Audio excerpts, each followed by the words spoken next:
Alright, welcome to another AIC Productions video. Today I'm going to be talking about one of my favorite things, food.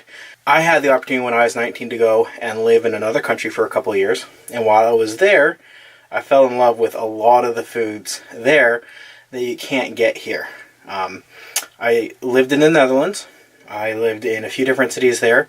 I lived in a city called Lelystad, which is a couple hours north of Amsterdam, so I went to Amsterdam quite often. I lived in Rotterdam, in a tiny town called Spijkenisse. I lived in Assen, and went up to Groningen quite often. And then I lived in Den Bosch. And the time I was there, I really had opportunity to experience a lot of the culture and enjoy a lot of the foods.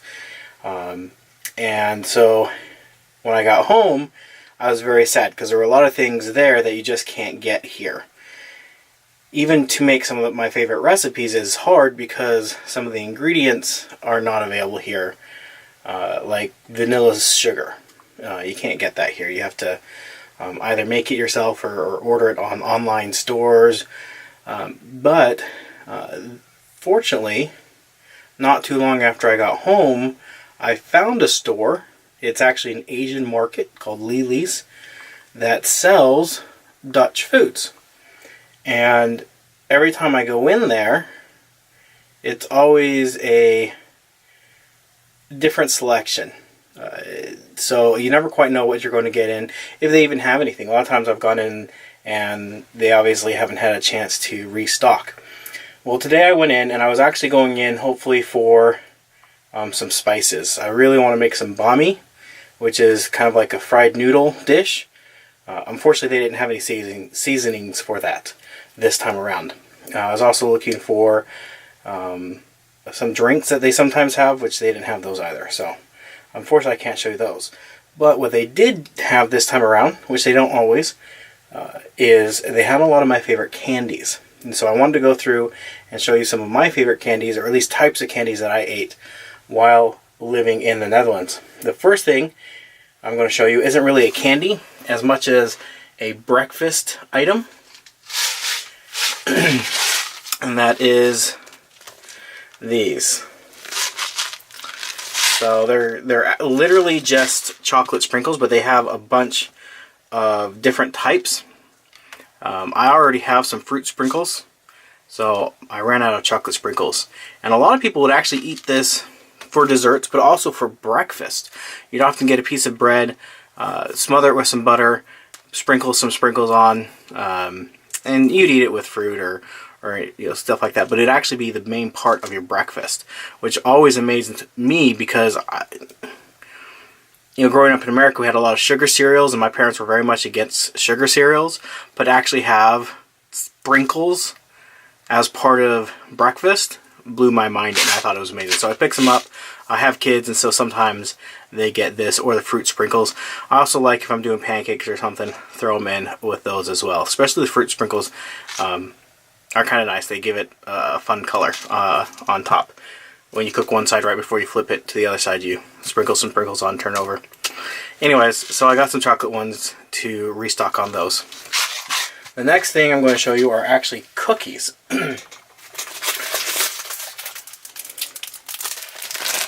This is called speculoos. It's kind of a spice cookie. This one just happens to have almond slices baked into it.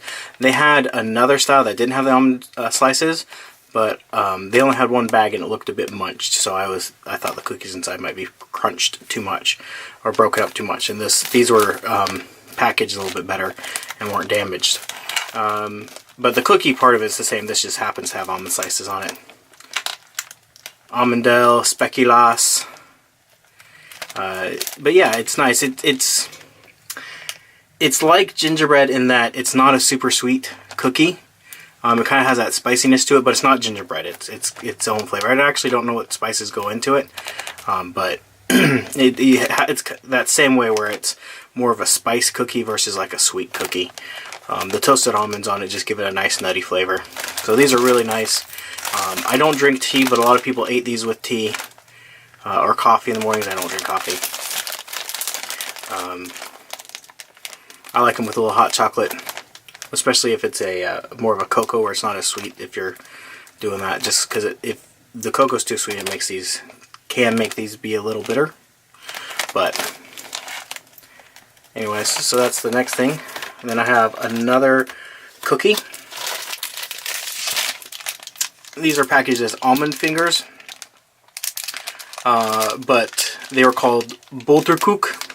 It's kind of an almond butter cookie, and I actually have an excellent recipe for these, but it makes big rounds, and these are nice because I didn't have to spend the hours making it, and I don't have big rounds, just a couple of small cookies. I have 6 people in my family, my wife and I, and our 4 kids, and so everybody will get 1 cookie, and that will be that. But they're really nice. Again, something often eaten with tea or coffee, and we usually do it with either just milk or hot chocolate if we're feeling adventurous. They're really nice. I like these. So if anybody's interested in the recipe, comment down below and I might add it to the description. Alright, we have one last cookie here. These are stroopwafels. They actually had a brand I liked better, or at least was more familiar with, but they were 3 times the price as these. I don't know if these are actually made in Holland or not, but they're the same thing. So yeah, the ingredients are in Dutch, so I'm going to say these are probably made in Holland. But there's 2 layers of waffle, and then inside is stroop, which is more like almost like corn syrup. It's not like honey or maple syrup, but it's just stroop, and they use it a lot in place of what we would normally put maple syrup on. I think it's probably made the same way out of tree sap, but it does not have that maple flavor taste to it, but it is very sweet. Now you can eat these cold like this, but what I like to do is put them in the toaster oven for just a few seconds, warm them up just a little bit. If you put them in too long, then the stroop starts to run out of it and can catch on fire in your toaster oven. Don't ask me how I know that. But you warm them up just a little bit and they're amazing. You could get them fresh on the street in the Netherlands, especially on market days, and they were so good fresh. But since obviously I can't get them fresh, warm them up just a little bit and they're awesome. They're a fun treat to have. Now the next thing I'm going to pull out is an actual candy. Now these aren't the exact brand, but they're close enough. These are actually pretty good. These are wine gums. Now they're not actually wine flavored, they're fruit flavored. I don't know why they call them wine gums. But like, it's funny, they actually say, like, this one says rum on it and cognac. Depending on the shape, it has different names. Port, that's another rum. But they don't actually taste like that, they're just different fruit flavors. One thing, in America, purple is typically grape. When I was living in the Netherlands, I never once saw a grape flavored candy. These are all black crescent or zwarte bessen. And I learned recently that these were outlawed, or this particular plant was outlawed in the US because it was causing pine trees, crossover diseases for pine trees, and was killing our pine tree forests. And so they outlawed the black crescent bushes. And so that's why in Europe, where they didn't have the problem with the I think it was a fungus or some other disease coming from the black currant bush into the pine trees, they have black crescent flavored candies that are purple, and we have grape, because in America grapes aren't seen solely as a wine producing product, but as, you know, just a fruit you eat. Now they eat grapes in the Netherlands, but as far as candies and stuff go, I only ever saw the black currant in the purple flavor. Now the next thing that's very special to me are the Wilhelmina mints. These are a nice light mint. They're not overpowering. they look almost like a coin, and they're just a nice light mint. You know, I would buy these a lot, waiting for the sub to show up at different substations or at the train station. So these have a lot of memories for me, just traveling around while I sucked on a Wilhelmina mint. The next thing I know will be a lot more controversial, and that is drop, or black licorice. I know a lot of people don't like black licorice. This happens to be hart zoet, which is a hard sweet. They also come in salt. I didn't buy salt this time because they only had one brand in salt, and I didn't like that brand. They didn't have the Venco in zoet, or in zout, which I would have bought. But black licorice, I've always loved black licorice. It is something I remember my great-grandma giving to me every time I went to her house, so fond memories of it there. And then, of course, the fond memories of it in the Netherlands. Now, black licorice in Holland does taste different, at least to me, than the black licorice here in America. Even though this is sweet, I don't find it to be nearly as sweet as the black licorice usually is in America. The flavor's much stronger without being overpowering.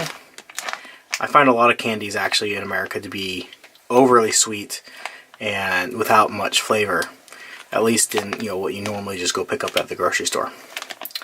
So these are really good. I bought a couple different varieties of licorice. There's this kind, which has an English label, but it's not a brand I'm familiar with at all. Sometimes you can get the Vencos with an English label on them, depending on what the purchaser was able to get. Obviously this one is in Dutch. This one's in English, but I'm unfamiliar with this particular flavor, so I wanted to give them a try. They had this in the salt as well, and I wasn't willing to try a salt, because the salt ones, it's a fine balance, and I really do like salt licorice, but it has to be the right amount of salt. Some of them are just way too overpowering, so you have to be careful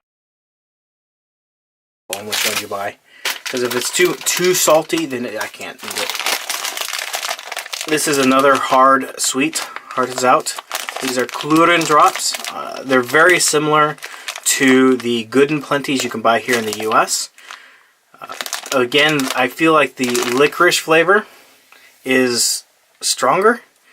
At least stands out more in the Kleuren drops than it does in Good and Plenties. And instead of just being pink and white, obviously you have a much larger variety of colors. So anyways, I did buy a couple of these and a couple of these and these and these just so I could share with my family and enjoy some candy from when I was living in Europe.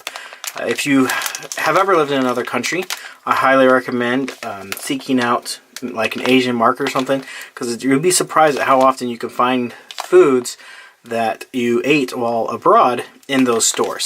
So anyways, thank you for watching. I hope you enjoyed this video, and hope you have a great day.